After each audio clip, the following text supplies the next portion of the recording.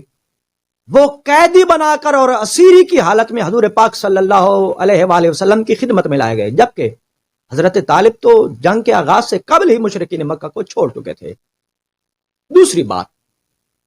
اگر حضرت طالب علیہ السلام مشرکین مکہ کی تعریض کے جواب میں اور اس تعریض سے متاثر ہو کر لشکر اسلام میں شامل ہو جاتے اور ظاہری شمولیت اختیار کر لیتے تو پھر مشرکین مکہ کی وہ تعریض حرف با حرف، لفظ با لفظ درست ثابت ہوتی، کیونکہ جناب طالب علیہ السلام چاہتے تھے کہ مشرکین مکہ کی یہ تعریض لفظ با لفظ غلط ثابت ہو اور وہ جھوٹے ثابت ہوں۔ اس لیے حضرت طالب علیہ السلام نے اپنے حکیمانہ فعل کے تحت